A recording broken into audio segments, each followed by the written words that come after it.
Excuse me, madam. Yes. Presentation isn't there. Okay, I'm bringing it on board. You Thank see you. all this I taught you see what I've been teaching myself, all this I've already covered. So please, can you unmute yourself and talk to me? You can see what I was teaching. I've done all this. Only to realize later on I was alone.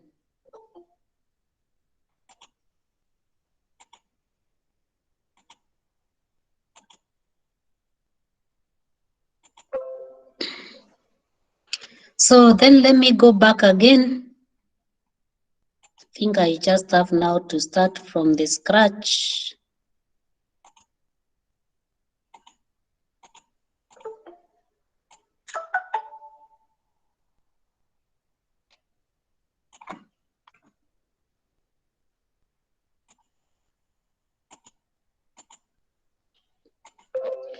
So with definitions, definition is an exact and ambiguous explanation of the meaning of a mathematical word or phrase. An integer n is even if and only if n equals twice some other integer. And now an integer is odd if and only if n equals twice some other integer plus 1.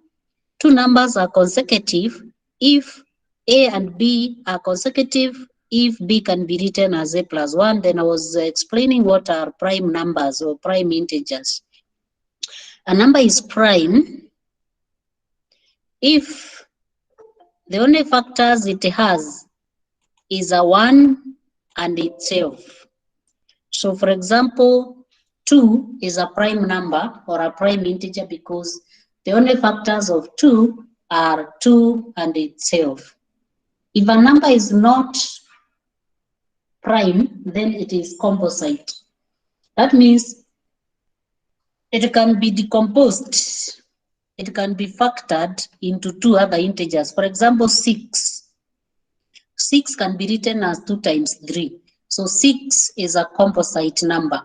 A perfect square is a number like 1 can be written as 1 squared, 4 can be written as 2 squared, 9 can be written as 3 squared, is a number which you can write as a square of another integer. So the perfect squares are 1, 4, 9, 16, 1, 4, 9, 16, 25, 36, and so on. Those are the perfect squares. Parity. Two integers are said to be of the same parity if they are both even or they are both odd. For example, 4 and 6 are of the same parity, both are even. 4 and 7 are of opposite parity. One is even, the other one is odd. A rational number, a number is said to be rational if it can be written as a quotient m over n, where the GCD of m and n is 1. The GCD of m and n is 1. So for example, the number 7 is a rational number because 7 can be written as 7 over 1. 2 over 7 is a rational number. All integers are rational numbers. All integers are rational numbers, plus all the fractions in their simplest form. All fractions in their simplest form are rational numbers.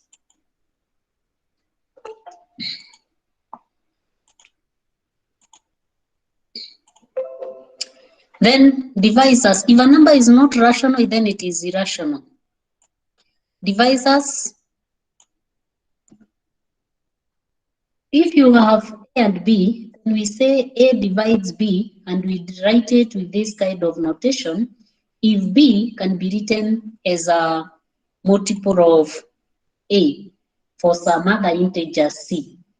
So for example, 5 divides 15 because 15 can be written as 5 times 3.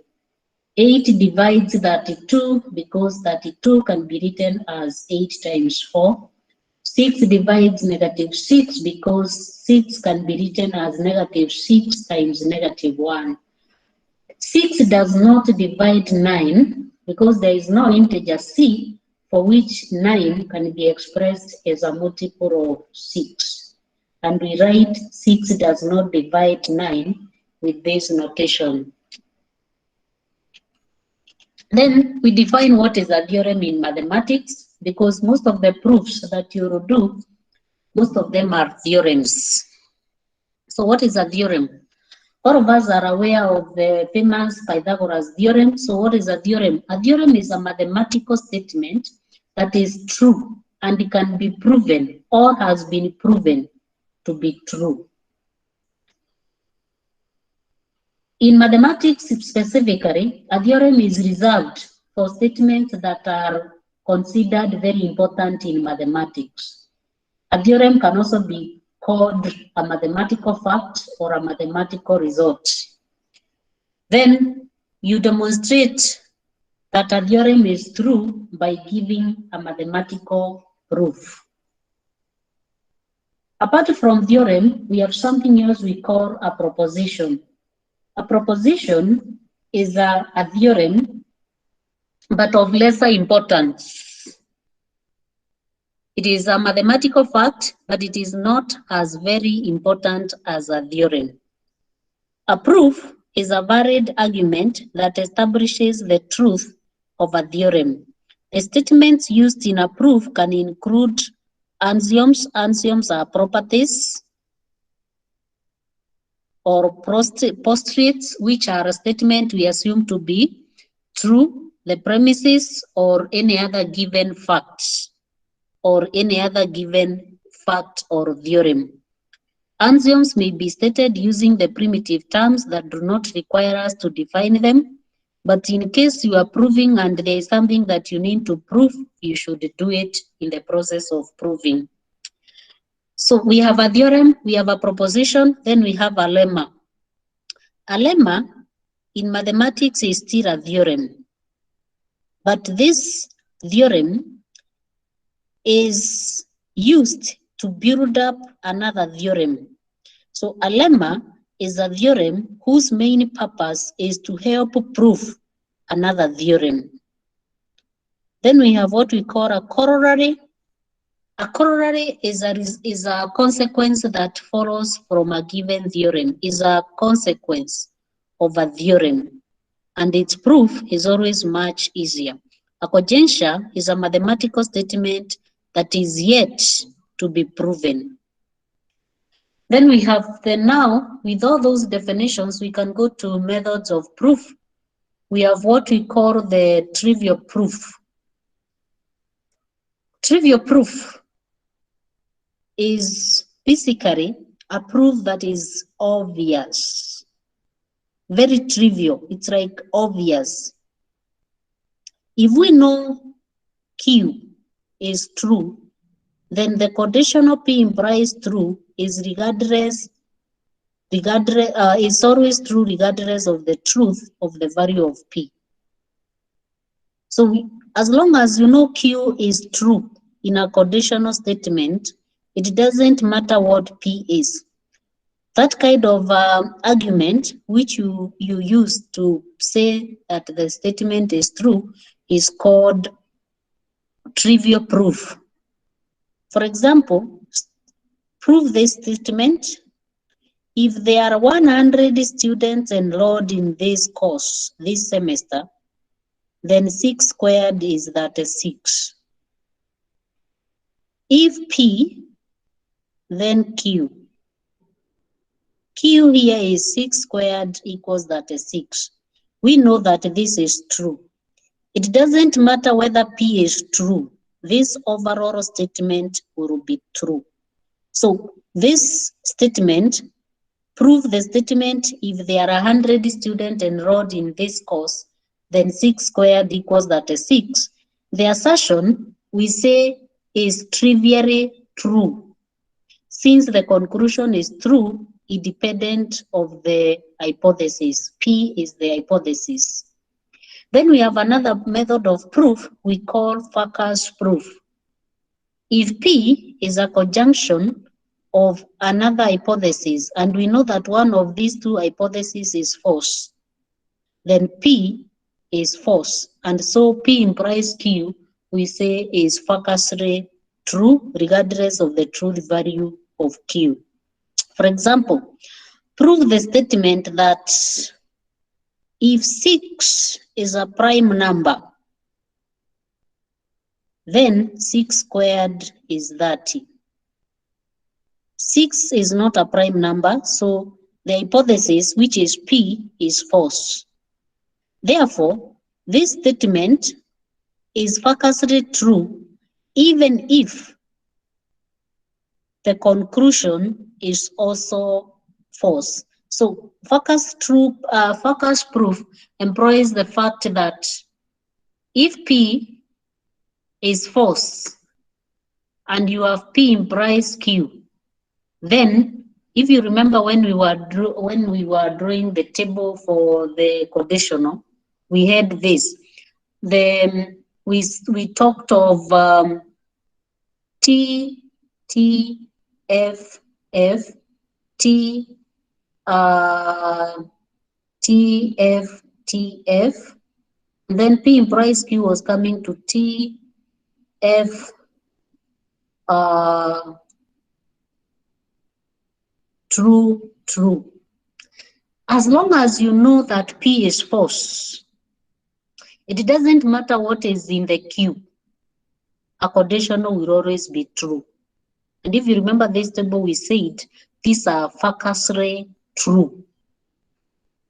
So we follow the same. Any statement which follows that kind of a format, we say it is a factus proof. You have proven factually. Then those are the minor methods of proof. They are not very common.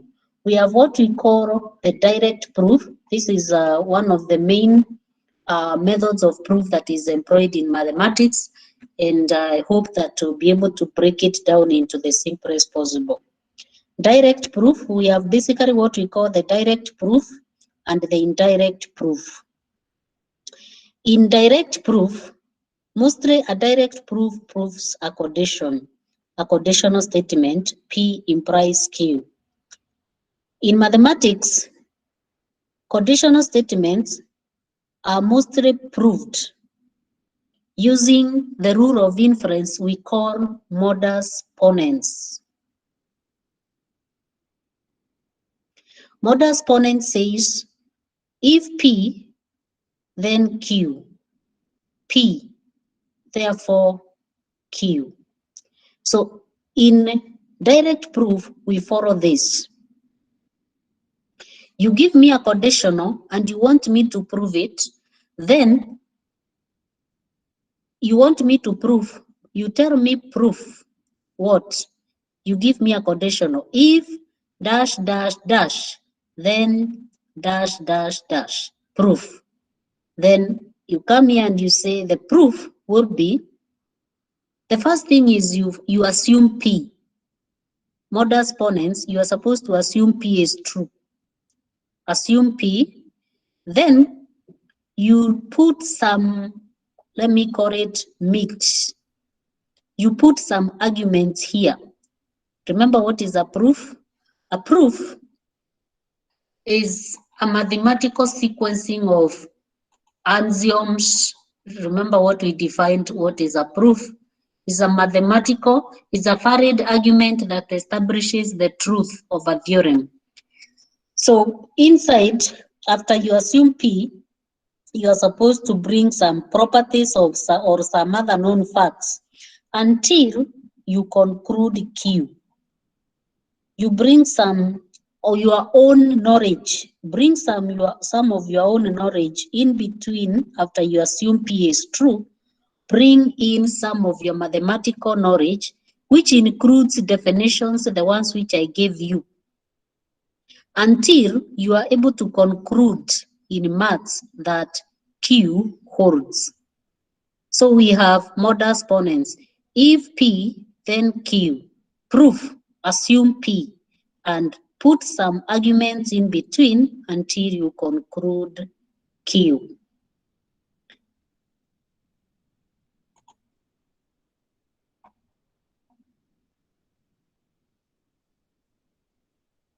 An example of a proof that The statement proves that for all integers m and n, they are odd integers. Prove that for all integers m and n, if m and n are odd integers, then m plus n is an even integer. So that statement, you can translate it into a conditional. You can see if P, then Q. If m and n are odd integers, that is if P, then Q is this one. If m and n are integers, then m plus n is not just integers. If m and n are odd integers, then m plus n is even. So this is your conditional. If P, then Q. Now to prove this conditional, we can use the direct proof. Now how does the direct proof go? Proof, you're supposed to assume P. So assume m and n are odd integers. Assume P. So the very first statement expected of you to write in the proof is that assume P. After you assume P, you have to look for now your own explanations until you conclude m plus n is even. So there is nothing here to guide you what to write. It's up to you to know what to write. So I have assumed that it is true. I have assumed that it is true that m and n are odd integers. So I can now use my previous knowledge on what are odd integers. So this implies that if I have assumed they are odd, then this implies that there exists integers,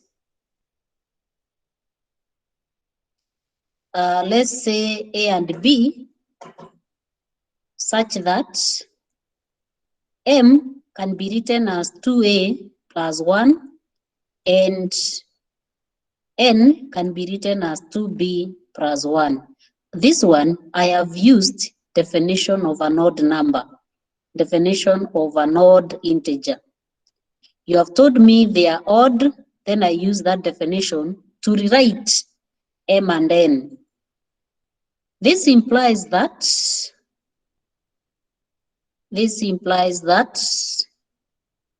m plus n can be written as 2a plus 1 substitution of m plus 2b plus 1 substitution of n, which equals 2a plus 2b plus 2, bringing the right terms together, which equals 2a plus b plus 1. Now, I told you what is an even number. A number is even if it is twice multiple of another integer. So I can view this bracket as another integer because a and b were integers. Remember, a and b were integers. There exist integers a and b. So if a and b are integers, a plus b will also be an integer. A plus b plus 1 will also be an integer. So this is twice another integer, where p is a plus b plus 1. Now this means what? Remember, this is m plus n. Therefore, by definition of an even number, m plus n is even. because it is twice multiple of an integer.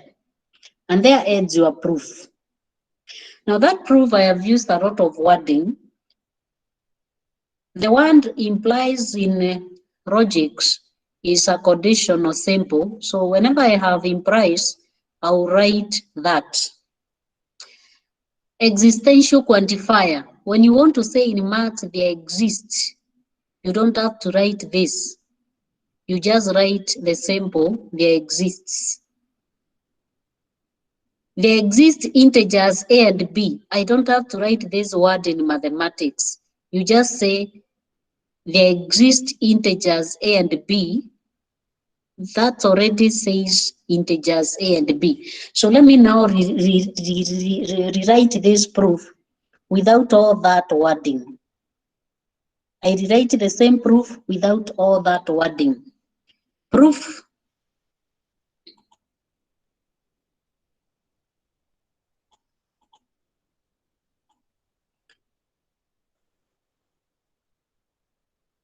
assume m and n are odd integers.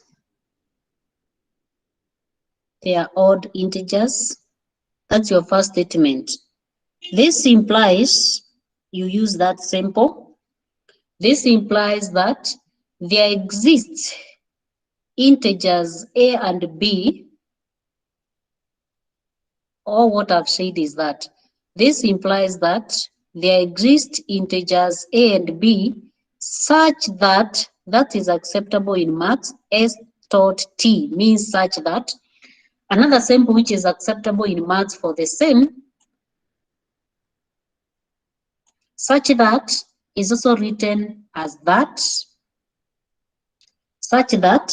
So this one is read as such that.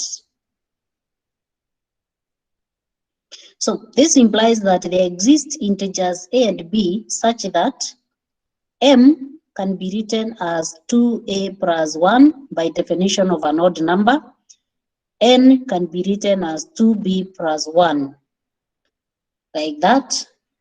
This implies that m plus n is equals to 2a plus 1 plus 2b plus 1, which is equals to 2a plus 2b plus 2, which is equals to 2a plus b plus 1, which is twice, let's say, another number t, such that t is equals to a plus b plus 1. Therefore in mathematics is written this way. You don't have to write the word therefore. Therefore, m plus n is odd, is even by definition. This is the definition of an even number, by definition. Now, once you are through with your proof, so long as you are doing a proof in mathematics, once you are done, you're supposed to put a small square down to show that the proof ends there.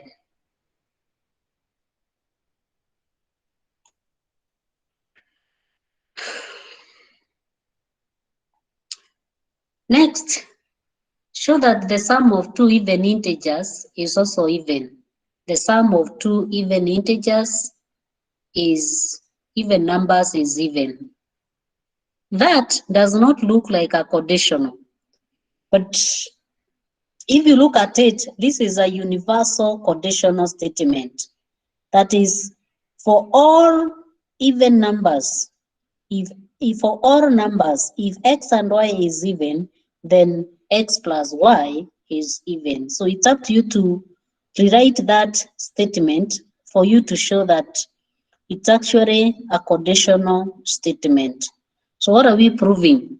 We are proving that if x and y are even numbers,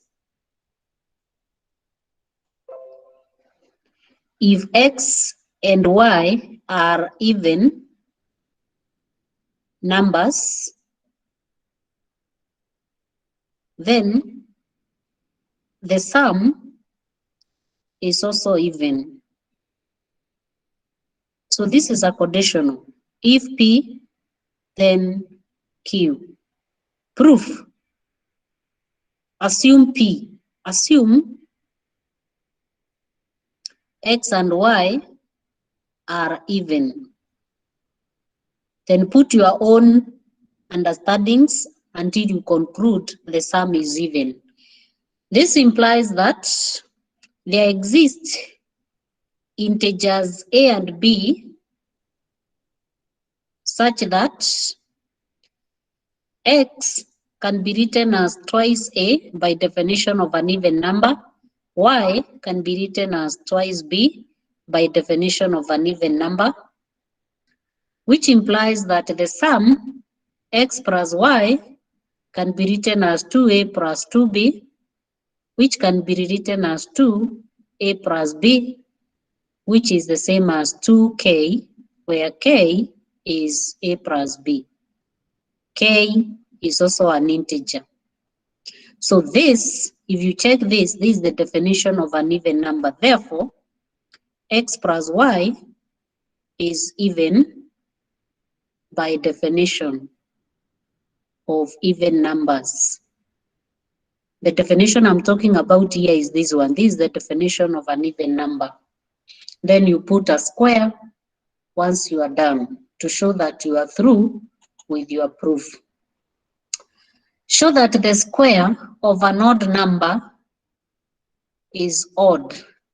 Show that the square of an odd integer is odd. That is up to you to interpret it as a conditional. The square of an odd number.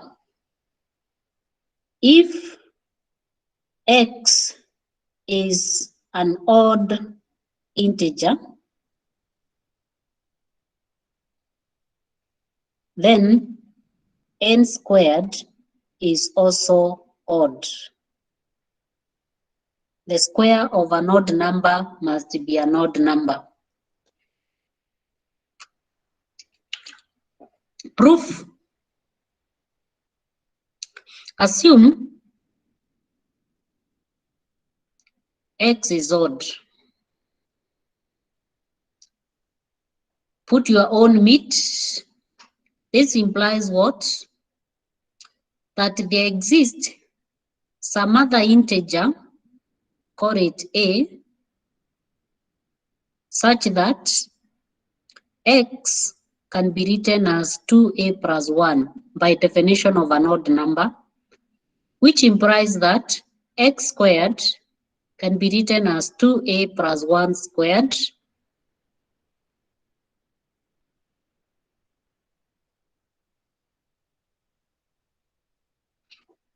expand that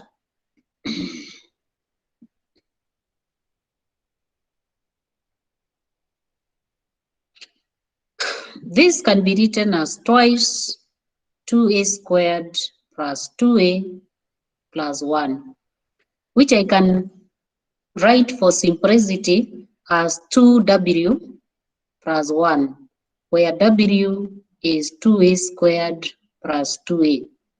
So therefore W is a number, is an integer. Because A was an integer, even this W will be an integer. Now check this and remember the definition of an odd number. This tells you that X squared is odd, because this is the definition of an odd number.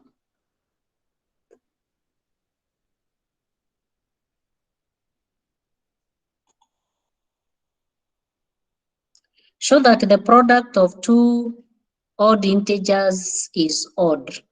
The product of two odd integers is odd. So you need to pick two odd integers. If M and N are odd integers, then M plus N, is it product? What was I doing? What were we doing?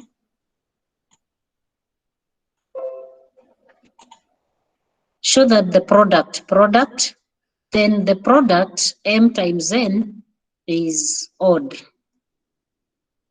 Proof.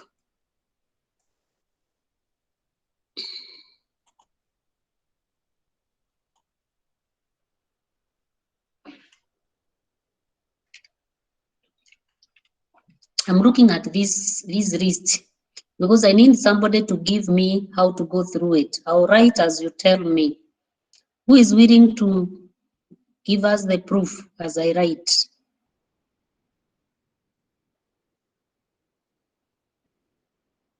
Unmute yourself if you are willing to give us the proof.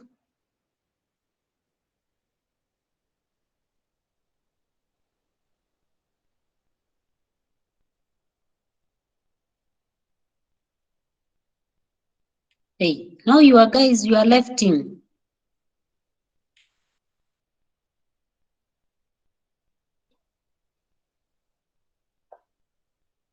Nehemiah has left. I was almost getting his name.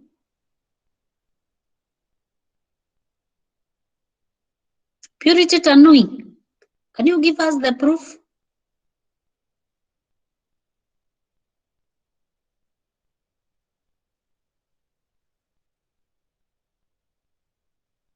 Purity Tanui. Hey, haya. Boniface.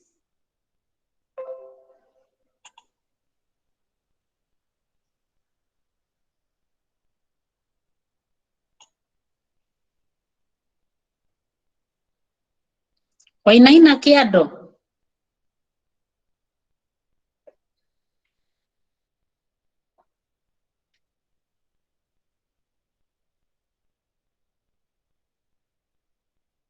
You know, you are making me feel as if my network is lost and there is nobody I'm teaching.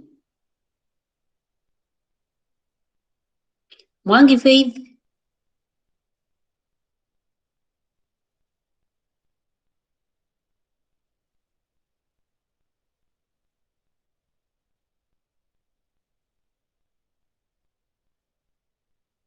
At least why don't you tell me you are there but you are not able?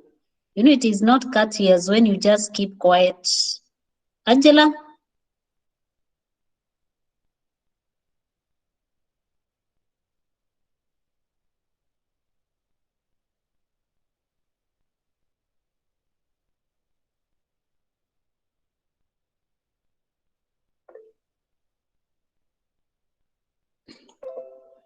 Okay, we are showing that if m and n are odd numbers, then the product is also odd. Gideon, can you see it now?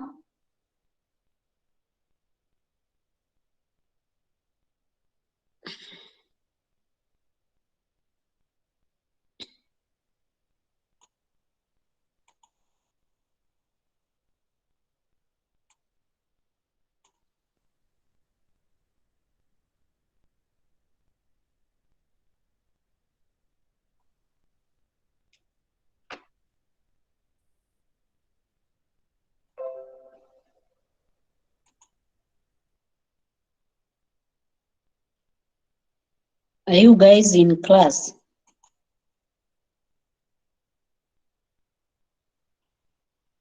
You know, it is not fair when you make me talk to myself throughout, not responding. Thank you, Kareb. I'm asking, do we have anybody who can give us the proof for this?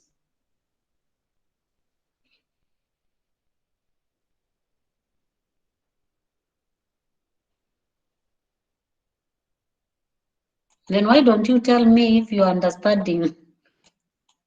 At least for the first 3 examples which I've done, if you're understanding. Why don't you comment then on the chat?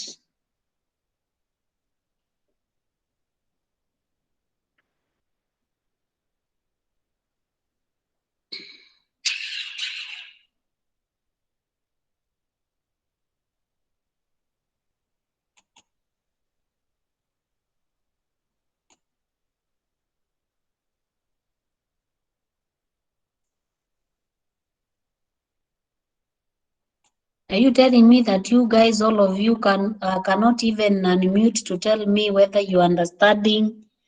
Now, how do I move on? Nobody is there to tell me whether you have the proof. Nobody is there to tell me whether you are understanding. So what am I supposed to do? We are understanding.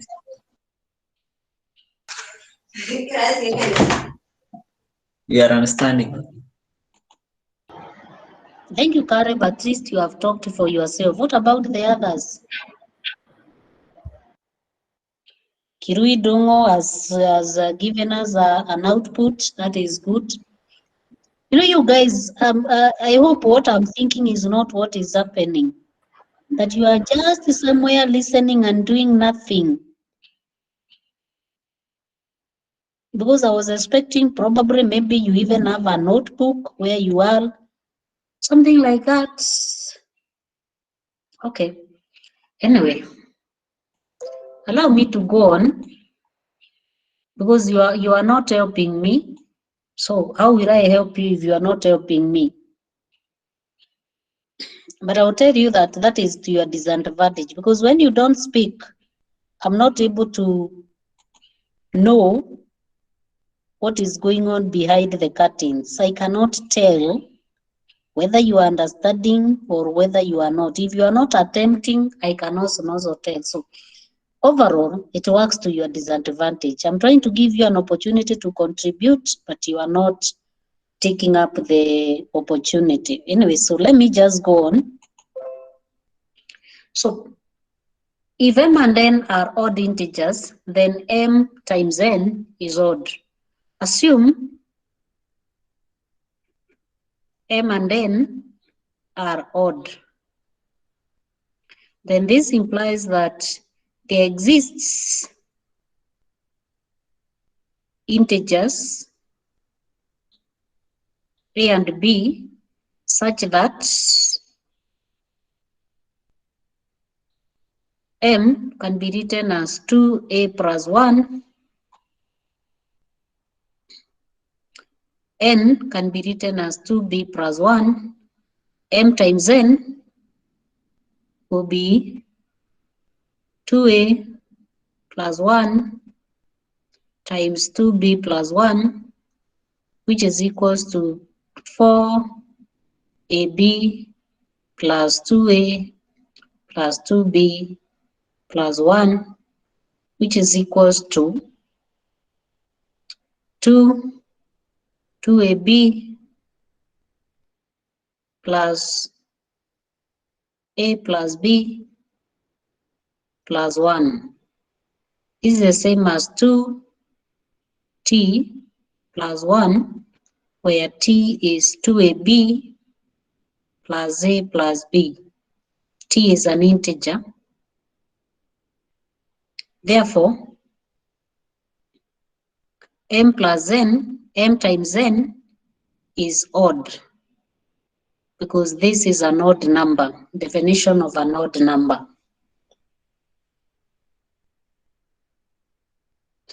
Is that clear? Yes or no? Yes. Put it in the chat. Yes. Put it on the chat.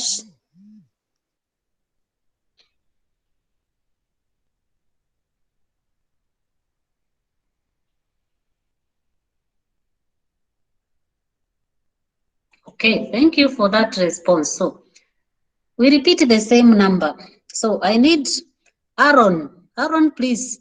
If m and n are odd, show that mn is odd. Aaron, can we go?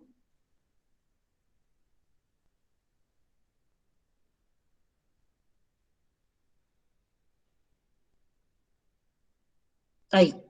See, I've just read a name which was saying, well, understood.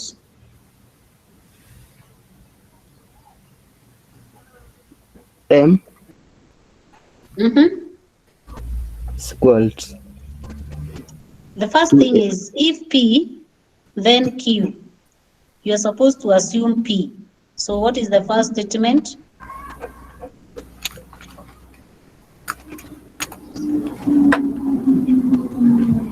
there exists an integer A, B said that M equals to A plus 1. The first statement, the very first statement you're supposed to write by modus ponens. Modus ponens says if P, then Q. Assume P, then you conclude Q. So I need the P. Assume what?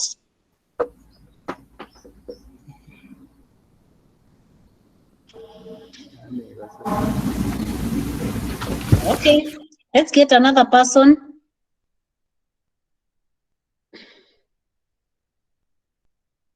Joki Nganga.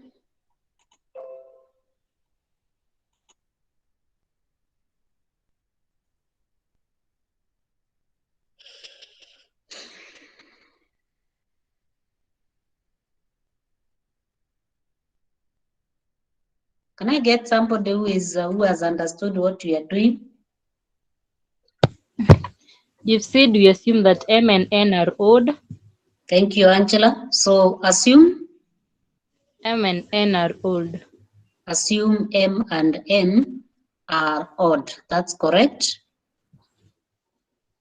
Then you've said there exist integers A and B This such that implies that there exist integers A and B integers A and B such that M is equals to 2A plus B 2A plus 1. and then N is given by 2B plus 1. 2B plus 1, that's correct. Then you've said M multiplied by N This implies Mn is given by 2A plus 1 multiplied by 2B plus 1. that's correct. Then you've expanded that expression and you've got 4AB plus 2A plus 2B plus 1. Then again, you had 2 into 2AB plus A plus a B. You close the bracket, then you had a 1. And then you said that is the same as 2T plus 1, where we have said that T is given by 2AB plus A plus B. Nilikuwa nimefika hapo sasa. Okay, thank you.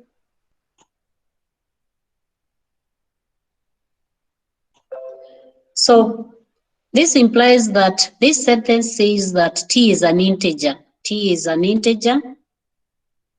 And therefore, this expression tells you that this is the definition of an odd number.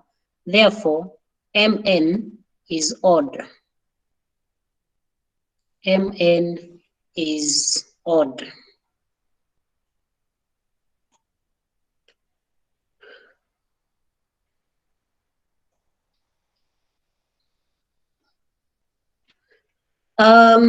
Give a direct proof. If M and N are perfect squares, then M times N, the product of two perfect squares is also a perfect square. So our conditional statement is this. If A, or we use the M, if M and N are perfect squares, then M times N is a perfect square. Now remember the definition of a perfect square. A number, let's say T, is a perfect square if it can be written as a square of some other number. For example, 9 is a perfect square because it can be written as 3 squared. 36 is a perfect square because you can write it as a square of 6. So now that this one I have not proved, do we have anybody who can attempt? Not necessarily give us, because I'll guide you. So can we have somebody who can attempt this? You just tell me what to write and I'll write.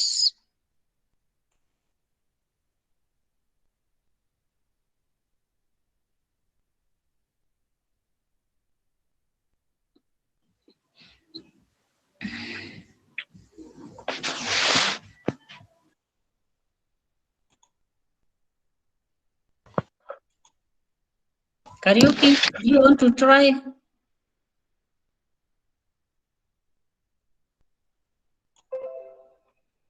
Anybody wants to try? Let me try. Okay, let's go. Assume M and N. Assume M and N M and N are perfect squares. are perfect squares. That's very true. This implies Correct. there exist perfect squares NB There exist integers A and B such there that exist integers, there exist integers A and B such that such that M is given by A squared and N is given by B squared. This implies that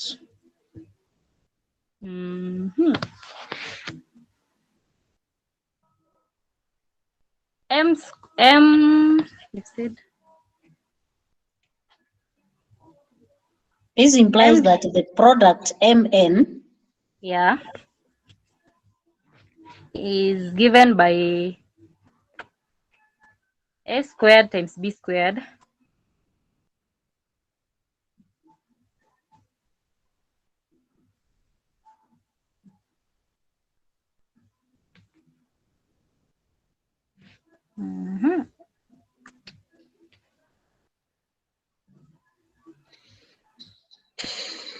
I've finished for you.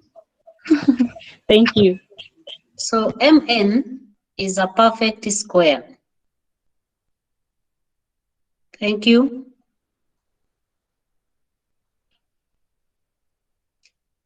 So you can see Mn is a k squared where k is AB. So we have some others.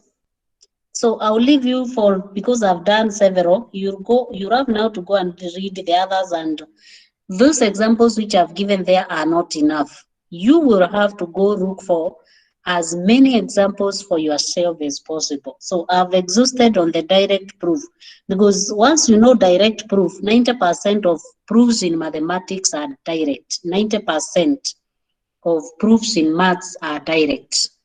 Then we have another method of proof we call the proof by contrapositive proof.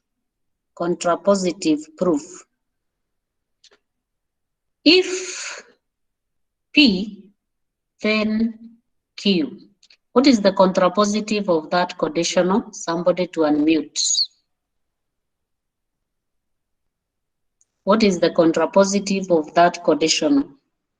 If not P, then not Q. Correct. If not Q, then not P. That is the contrapositive. Now, a conditional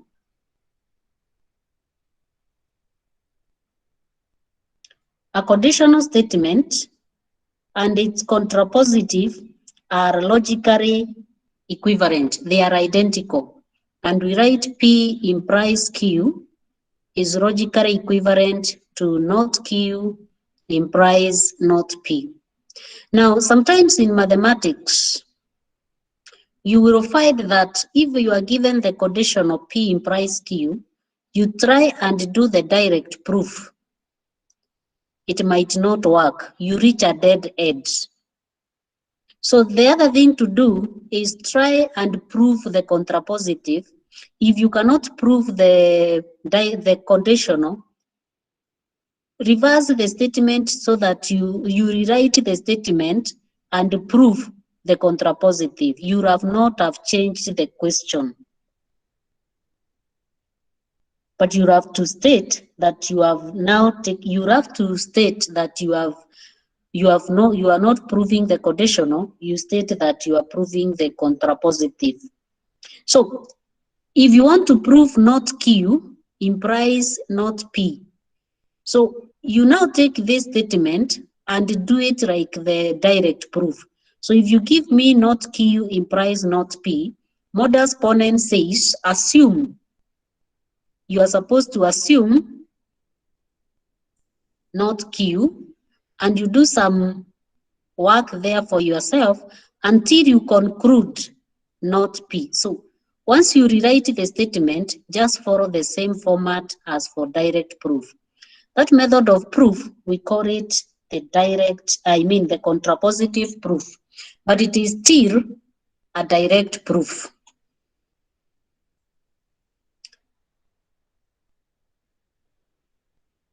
For example, prove that for all integers m and n, if the product of m and n is even, then m is even or n is odd. This statement, if you are to assume direct proof, you might get to a dead end.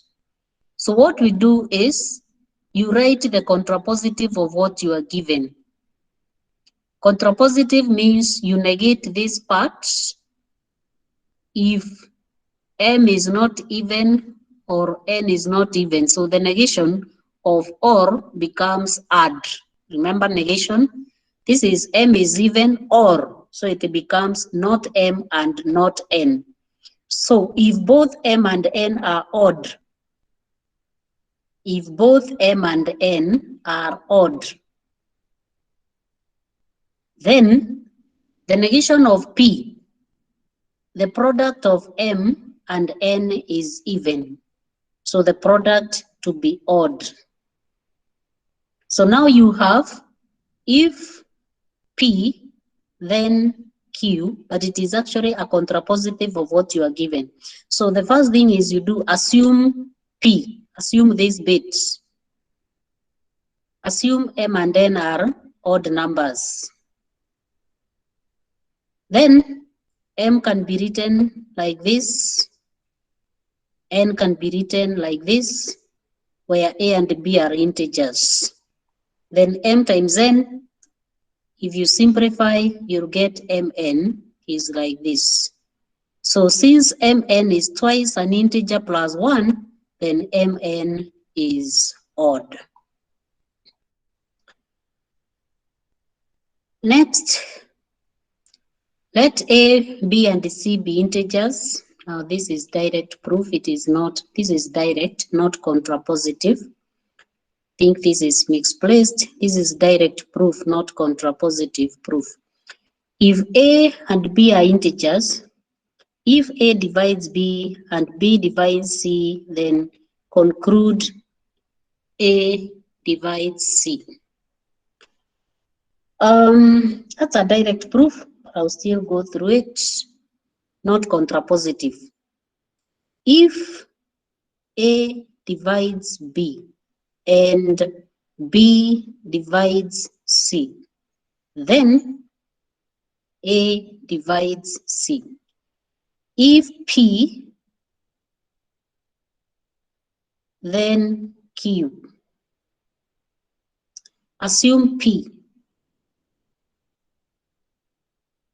Assume A divides B and B divides C. This implies that, remember we said 5 divides 15 because there exists another integer 3 such that 15 can be written as 5 times 3. So when you say A divides B, it means there exists some other integers m and n such that B can be written as A times M and That is B for this one. And C can be written as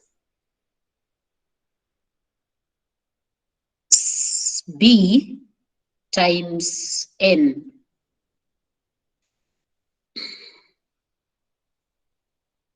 A divides B means B can be written as a multiple of A. B divides C means C can be written as a multiple of B, like that. So which implies what? Which implies that, remember B is still this one, so I can do substitution. Where there is B, I put this. So C can be written as AM then times N, which is equals to A times MN. So C can be written as A times a P, where P is M times N. Therefore, P is an integer. Now this sentence, if you read it from behind, 18 is equals to 6 times 3. That's why we say 6 divides 18, because there exists a 3. So if I read this one, I can say A divides C since there exists a P. So this sentence alone tells you that A divides C. So therefore, A divides C. So that's a direct proof. The next one is also a direct proof. If X is an even integer, I think I got mixed up when I was writing these notes. If X is an even integer, then X squared plus 6X minus 6X plus 5 is odd. If X is even, then you can write an even number as 2 times A, like that. Then all you need is, wherever there is X here, substitute with the 2A. Then simplify that equation and do the necessary. You end up with something like this. This is 2P plus 1. That's the definition of an odd number. So this expression is an odd number. Then we have another proof we call proof by cases. In proving a statement, sometimes you have to examine a multiple of possible scenarios before showing the overall statement is true. So for example, if n is a natural number, then this expression is a multiple of 4. If n is a natural number, then this expression must always be a multiple of 4.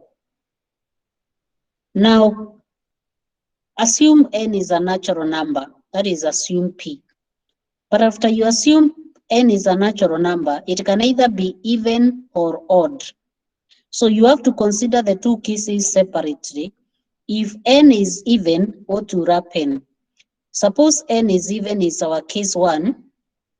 N is even means there exists a k integer such that n can be written as 2k for some integer k. Then bring that 2k in this expression, the one you are given. Bring the 2k in this expression and then simplify it as much as possible, and you'll get 4k. 4k is a multiple of 4, which is what we wanted to get. Repeat the same and assume n is odd. If n is odd, then it is 2k plus 1. Now, bring that 2k plus 1 into our expression and simplify it as much as possible. Negative 1 raised to an odd number becomes negative 1, remember that. So because our n is an odd number, a negative 1 raised to an odd number will always be negative. For the first one, remember a negative number raised to an even number becomes positive 1. then substitute wherever there is now the 2n plus 1 and do the cross simplification, you'll get negative 4k. Negative 4k is still a multiple of 4. And therefore, in either case, we have assumed two cases, n is even, n is odd. In all the cases, we have established that n is a multiple of 4, and therefore, overall, the given expression will always be a multiple of 4. The same statement can be restated as the following.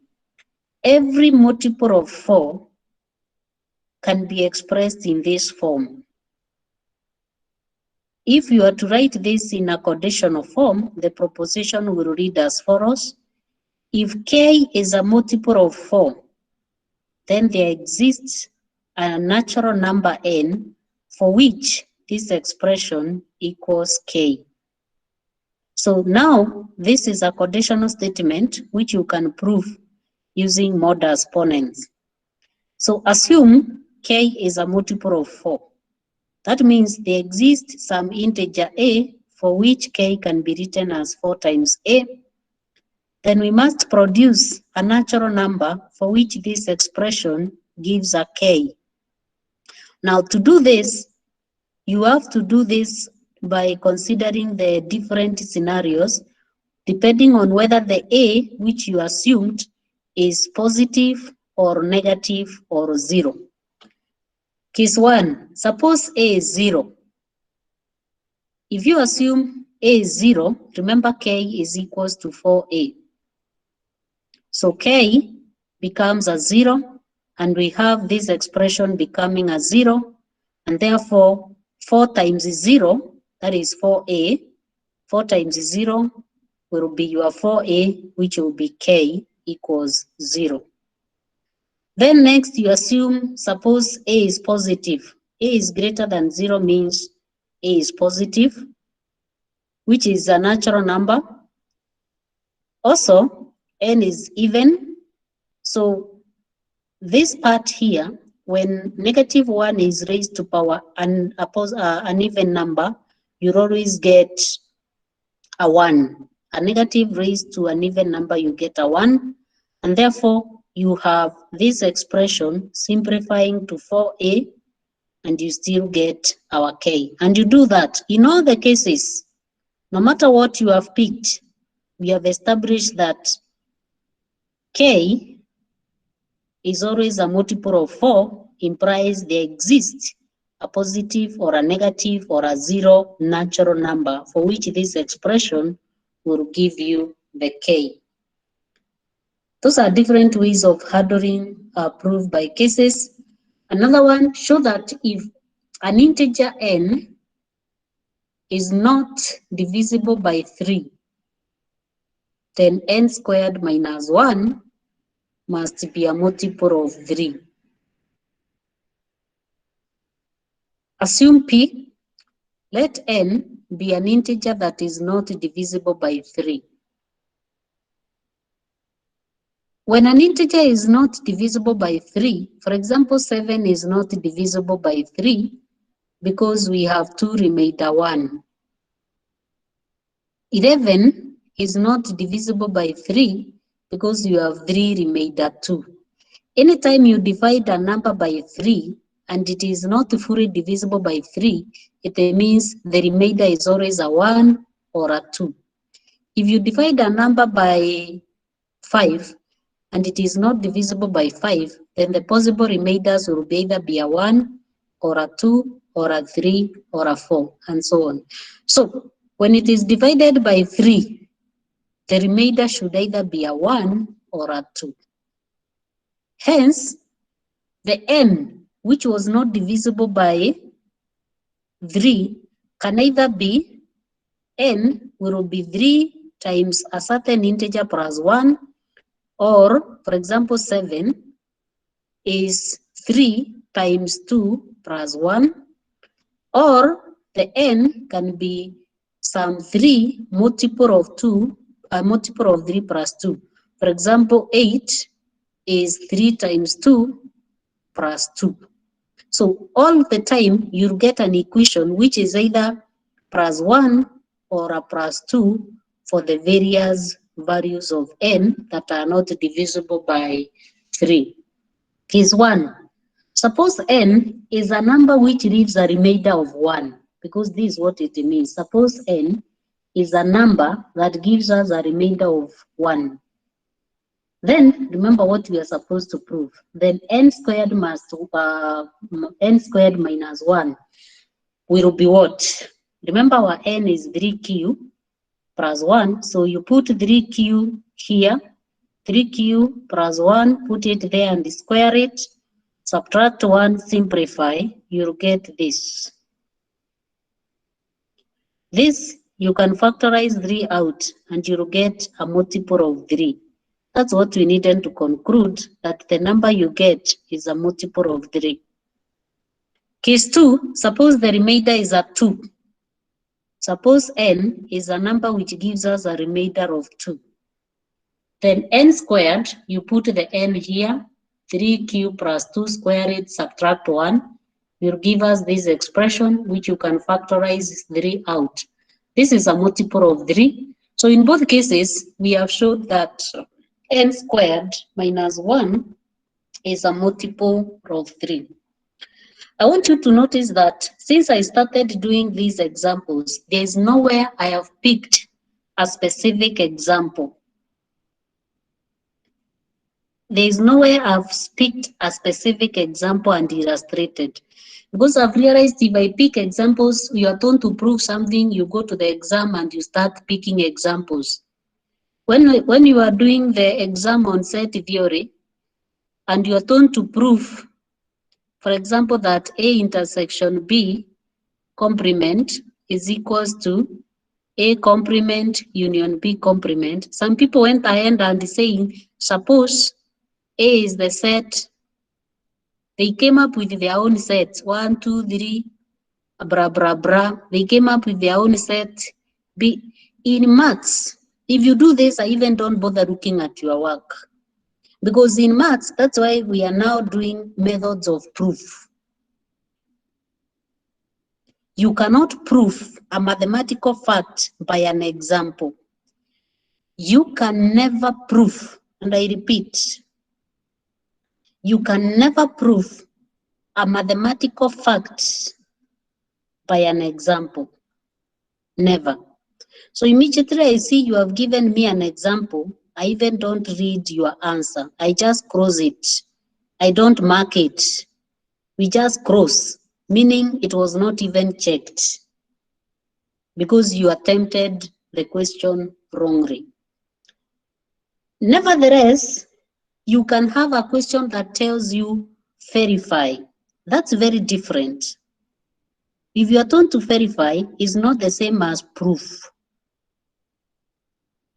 To verify means you can use an example to illustrate that the fact is true.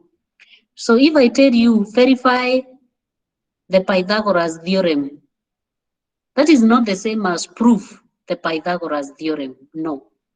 Verify means I can verify the Pythagoras theorem by picking 3 numbers, 3, 4, and 5, and I show that 3 squared plus 4 squared equals 5 squared. That's called verifying.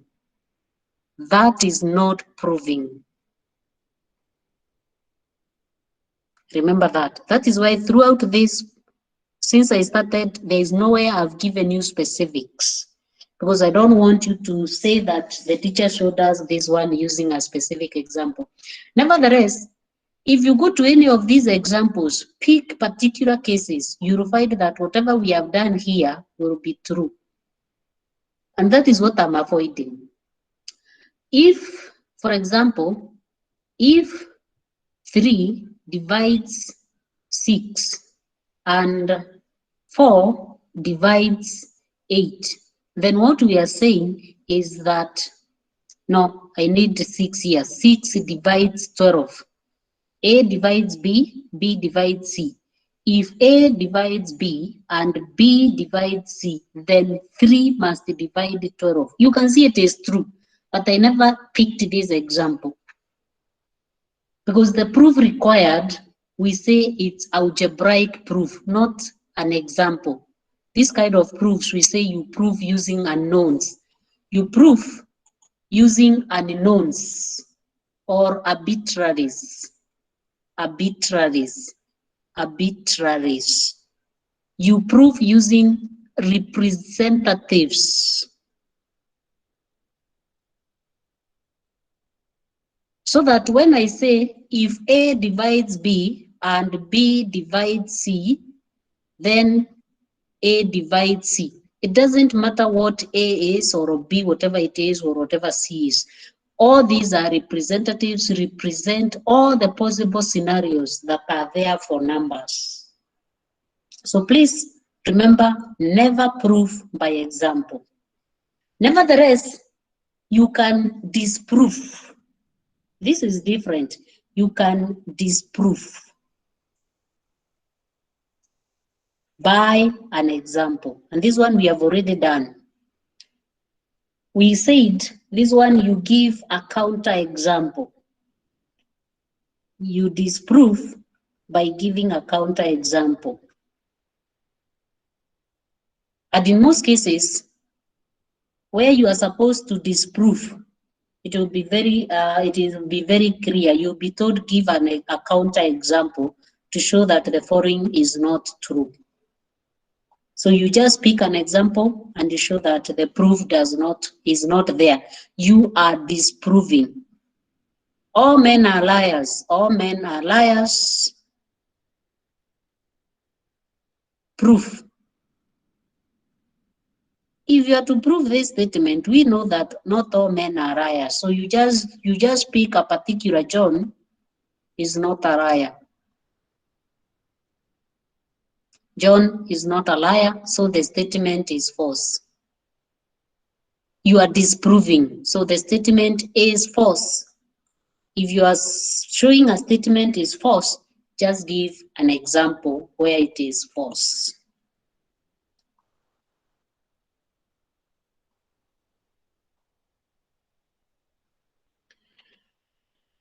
Now, proof by cases.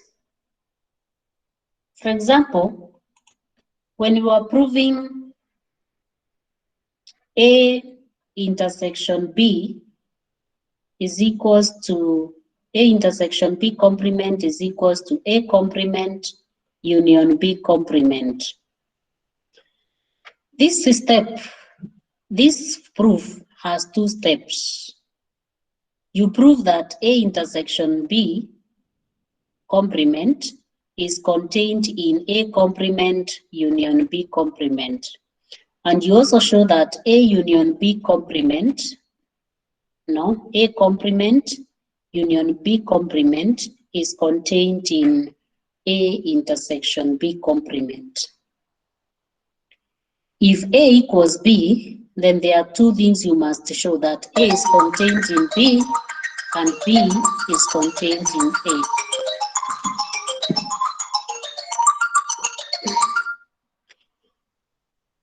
Set equality, we prove it in two ways, in two steps, not two ways. Set equality is proved in two steps. If A equals B, then you're supposed to show that A is a subset of B and at the same time show that B is a subset of A. So this is an equality.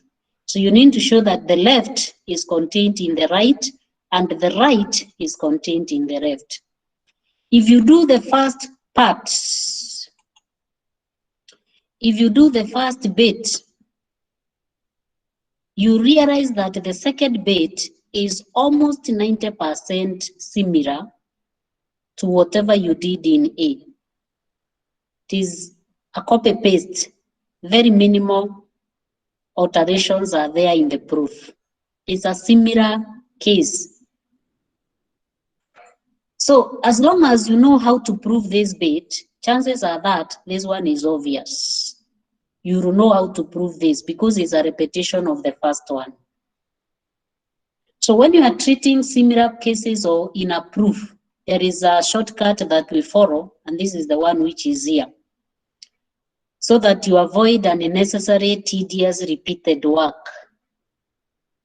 For example, if two integers have opposite parity, then their sum is odd.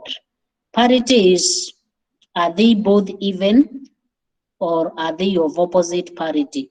Are they both even? Are they both odd? If numbers are of the same parity, it means both are either even or both are odd. Otherwise, this we say they are of opposite parity. So if you have two integers of opposite parity, then their sum must also be odd. So suppose m and n are two integers of opposite parity. We need to show that m and n, m plus n is odd. This is done in two cases.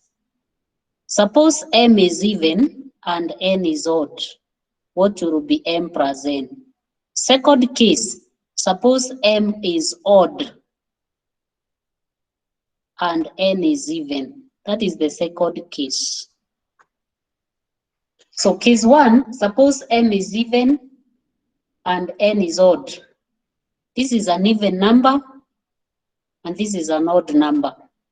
So m plus n will be the sum, and you can see this is odd, which is odd. There is an odd word there missing. Case two, m is odd, n is even. This is the definition of an odd number, this is the definition of an even number. Add them, you will see that overall the sum is odd. So in either case, m plus n is odd. But for sure, we know that m plus n doesn't really matter which one you put first or second, or whether, so long as one of them is odd or even. You look at this case here, even the working, and the case up here, you will see that the working is similar. If you can do the first one, you can as well do the second one. The cases are similar. So what we do, because the two proofs for the two steps are entirely alike, except for the order in which the even number or the odd term occur, it is appropriate to just do one case. We just do one case, but you have to indicate that the other case you have not done is nearer identical to what you have done. How do we indicate this bit? Because you are only supposed to do one case. So how do you show that the other case you have done it? So the phrase, this phrase must be seen in your proof. The phrase without loss of generality is a common way to signal that the proof is treating just one of the several nearly identical cases that are there. So this above example is repeated, but now not done twice, but with only one proof. So the same example, if two integers have opposite parity, then their sum is odd. We prove the same example, and you can see the proof here is very short. Suppose m and n are two integers with opposite parity. We need to show that m plus n is odd. Without loss of generality, assume m is even and n is odd. This caters for the other scenario. Without loss of generality tells us there is a case you have ignored. Without loss of generality, assume m is even and n is odd. Therefore, we have assumed m is even and n is odd for some integers a and b. Therefore, m plus n is odd as required. So that is treating similar cases where the cases are the same. Then we have a method we call proof by contradiction. This proof is grounded in the fact that any proposition can either be classified as true or false, but not both. So when we arrive at a contradiction, we are able to demonstrate that a statement is both simultaneously true and false, showing that whatever we had assumed was inconsistent. So go to an example so that we see just what is it that we are doing. So an example, if a and b are consecutive integers, then the sum is odd. if A and B are consecutive integers, if A and B are consecutive, remember what are consecutive integers? Integers are consecutive if the second one can be written as 7 and 8 are consecutive because 8 can be written as 7 plus 1. So A and B are consecutive if B can be written as A plus 1. So assume that A and B are consecutive. Assume also that their sum is not odd. Now, the sum of A and B is not odd. That means that there exists no number k such that A plus B can be twice k plus 1. This k should not exist. However, if integers are consecutive, we know that you can write their sum, A plus B, you can write it as 2A plus 1. If you have two integers that are following one another, A, the next number is A plus 1, so the sum is 2A plus 1. So the sum is 2A plus 1. Thus, we have derived at a contradiction. Which contradiction? We had said that A plus B is not odd.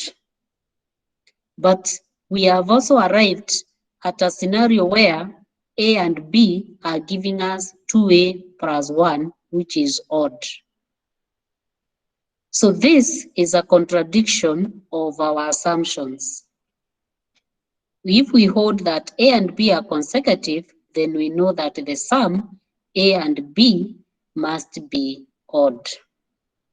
So basically, when you are proving a contradiction, when you are proving by contradiction method, you are supposed to assume P is true, assume not Q is also true, then use the P and the not Q, and you demonstrate that they contradict each other.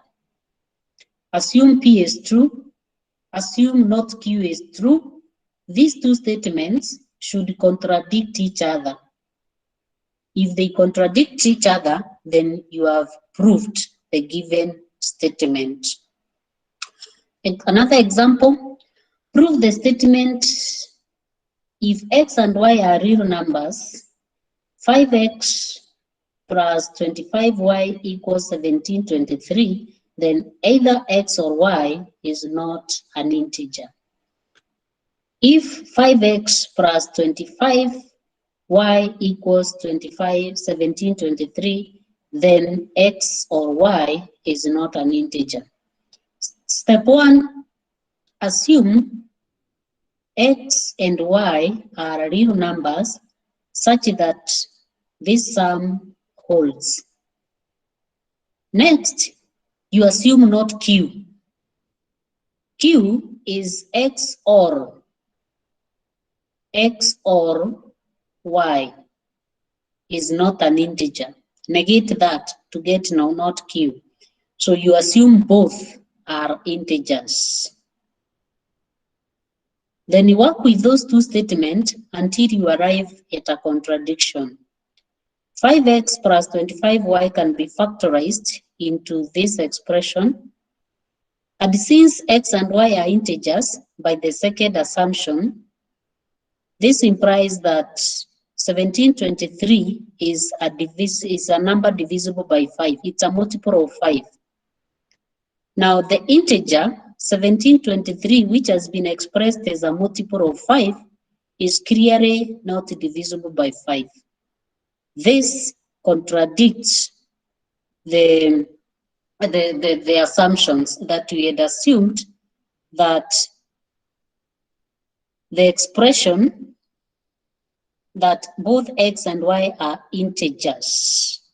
It contradicts this number cannot be divisible by 5 This expression says that as long as x and y are integers, then this expression tells us the number 1723 is divisible by 5, which is false. We prove that root 2 is irrational. We are supposed to assume that it is rational. This is proof that root 2 is irrational. Assume it is not. That means you assume root 2 is rational. Assume root 2 is a rational number. Then do some work until you arrive at a contradiction of what you had assumed. Contradict yourself, you assume it is rational, then do some mathematics in between, put your own meat until you contradict what you had assumed. If you contradict, then whatever you had been told to prove will be true. Remember that? Once you contradict yourself, the assumptions you have made, once you contradict yourself, then it means whatever was stated, whatever you had been told was the truth. So we are told here, prove that root 2 is irrational. Wazimu yako ikuambie wacha ikuwe rational. So assume root 2 is rational. Assume root 2 is rational.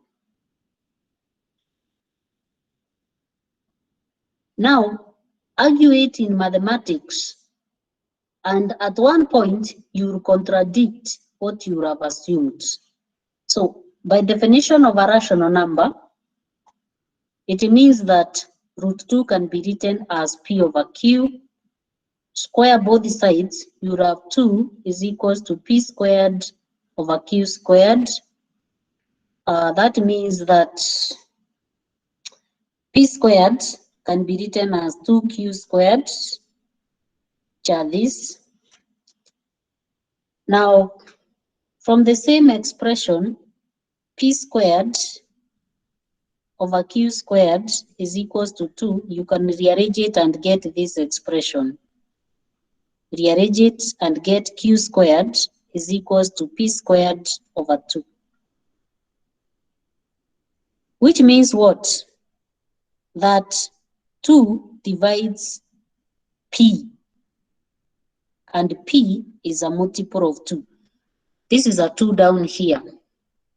Q squared is equals to P squared over 2. Which means that, because what is Q squared? It means that this is the same as P over 2 square root of 2 squared. Like that. So this expression tells us that 2 divides P, and P is a multiple of 2. Which means what? If you check, P squared here is equals to 2Q squared. Now, which implies that P is equals to a certain multiple of M, which implies that P squared is equals to 4M squared. Now, we have P squared, the first expression, P squared is equals to 2Q squared. Now we have P squared is equals to 4M squared, which if you take the right hand side and equal them, we have 2Q squared is equals to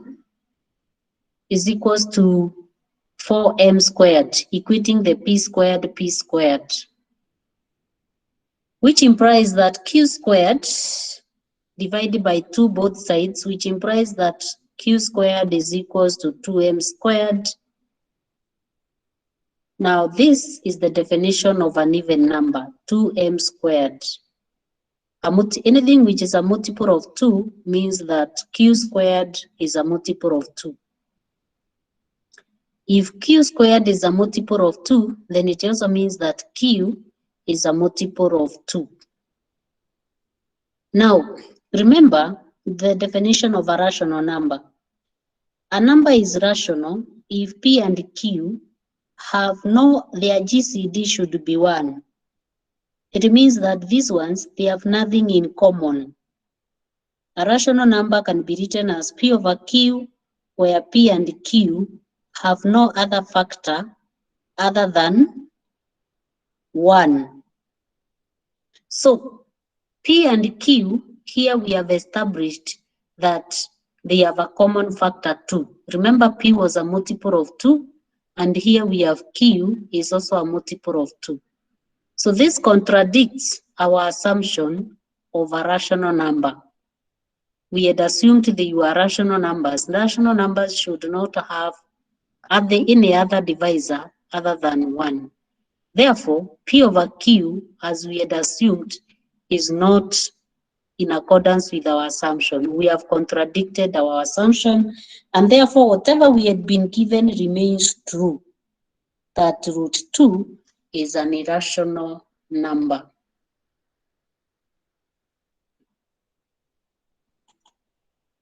Okay, guys are really getting out. The number is now 32. Do you want a break? Because I want to wind up with whatever is remaining. Do you want a break? Yes. 10 minutes break. Do you want a break or we wind up? I can stop there. I do mathematical induction next time.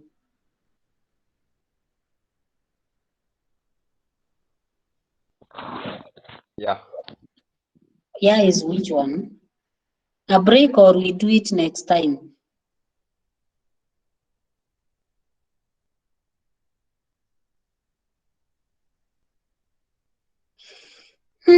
Okay, I guess you are tired. So, okay, I can see what you are writing. So I think I will stop there for today. And